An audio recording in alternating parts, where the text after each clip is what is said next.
नमस्कार, स्वागत है आप सबका राजनीति के इस अखाड़े में। मेरा नाम है अजय सितिया। मित्रों, दिल्ली में 1984 में हुए सिख विरोधी दंगों का मैं प्रत्यक्षदर्शी हूं। उस समय मैं पंजाब केसरी में काम करता था, जो एक साल पहले 1983 में दिल्ली में शुरू हुआ था। राजीव गांधी पर हमेशा से यह आरोप लगता रहा है कि 1984 में दिल्ली में 3000 सिखों की हत्याओं में उनका हाथ था। उन पर कोई मुकदमा नहीं चला। आरोप इसलिए लगा क्योंकि वे प्रधानमंत्री की शपथ उसी दिन ले चुके थे जिस दिन इंदिरा गांधी की हत्या हुई थी। दिल्ली की सड़कें लाल हो गई थी। 3 दिन तक सेना नहीं बुलाई गई थी। फिर उन्होंने कह दिया कि जब बड़ा पेड़ गिरता है तो धरती हिलती ही है। तो इसने इस आरोप की पुष्टि कर दी।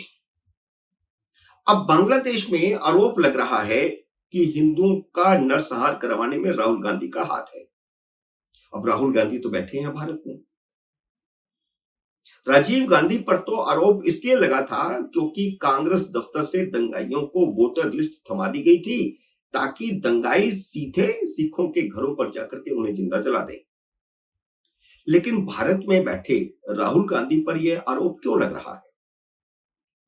यह मामला इसलिए गंभीर हो जाता है क्योंकि बांग्लादेश के अखबार ब्लिट्स के संपादक सलाहुद्दीन शोहेब चौधरी ने राहुल गांधी को टैग करके उनसे कुछ सवाल पूछे हैं, लेकिन राहुल गांधी ने उनका कोई जवाब नहीं दिया है।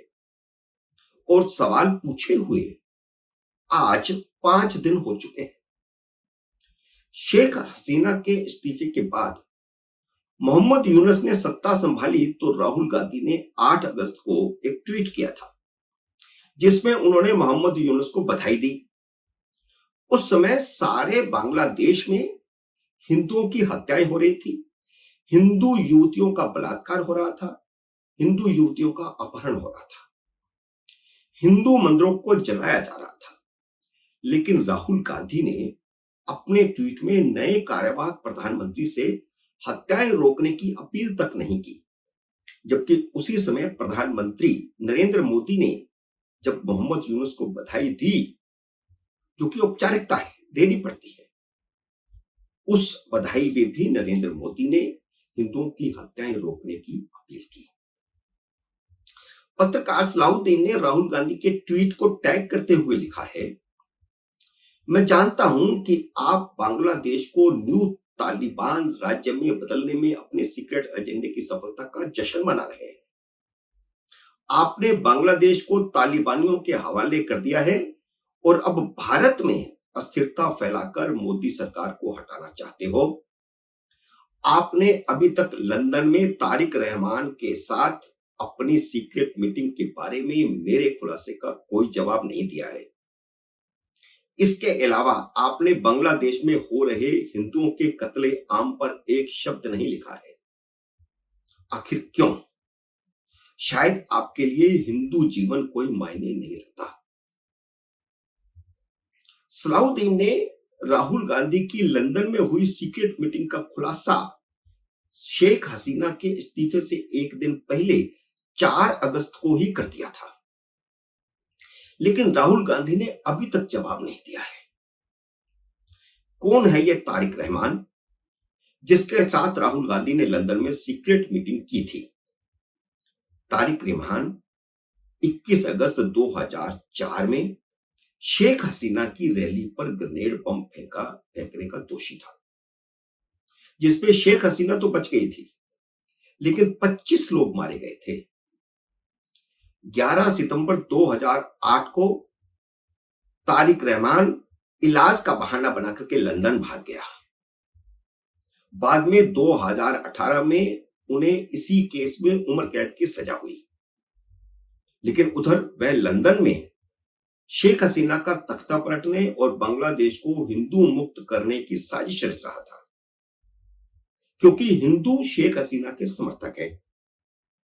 तारिक रहमान पूर्व प्रधानमंत्री खालिदा जिया का बेटा है और एक कट्टरवादी मुसलमान है।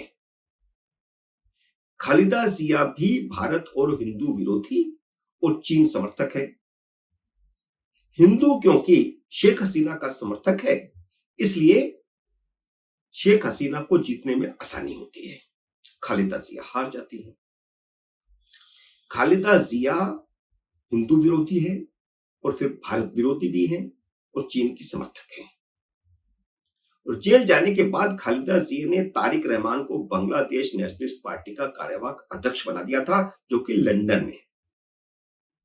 सलाहुद्दीन ने एक टीवी डिबेट के दौरान कहा है कि लंदन में हुई सीक्रेट मीटिंग शेख हसीना का तख्ता पलटने के लिए CIA और ISI की बड़ी साजिश का हिस्सा थी, यानी अमेरिकी गुप्तचर एजेंसी और पाकिस्तान की गुप्तचर एजेंसी, जिसमें राहुल गांधी शामिल हुए थे।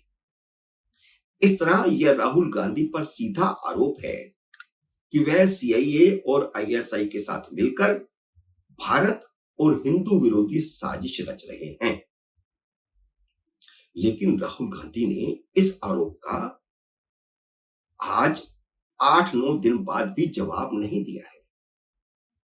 सलाहुद्दीन चौधरी ने आगे कहा, राहुल गांधी की सहमति से बांग्लादेश पर तालिबान ने कब्जा कर लिया है और हिंदुओं का नरसंहार हो रहा है।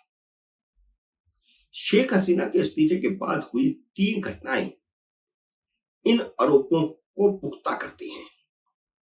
वहां कार्यवाहक प्रधानमंत्री बनाए गए मोहम्मद यूनुस भारत विरोधी हैं। जेल से रिहा की गई खालिदा जिया भारत और हिंदू विरोधी हैं। और जिस तारिक रहमान से राहुल गांधी ने सीक्रेट मीटिंग की थी, वह भी भारत और हिंदू विरोधी हैं। जिसका असर यह हुआ कि शेख हसीना के इस्तीफा देते ही हिंसा का पहला शिकार बांग्लादेश का हिंदू हुआ, क्योंकि राहुल गांधी को यह सब कुछ पहले से पता था कि शेख हसीना का तख्ता पलटते ही वहां हिंदुओं का नरसंहार होगा ही। इसलिए उन्होंने मोहम्मद यूनुस को बधाई देते समय हिंदुओं के खिलाफ हो रही हिंसा का जिक्र तक नहीं किया। शेख हसीना क्योंकि भारत समर्थक थी, इसलिए चीन, पाकिस्तान और अमेरिका की आंखों में खटक रही थी। अमेरिका बांग्लादेश का सेंट मार्टिन द्वीप लेना चाहता था ताकि वह वहां पर अपना सैन्य अड्डा बना सके।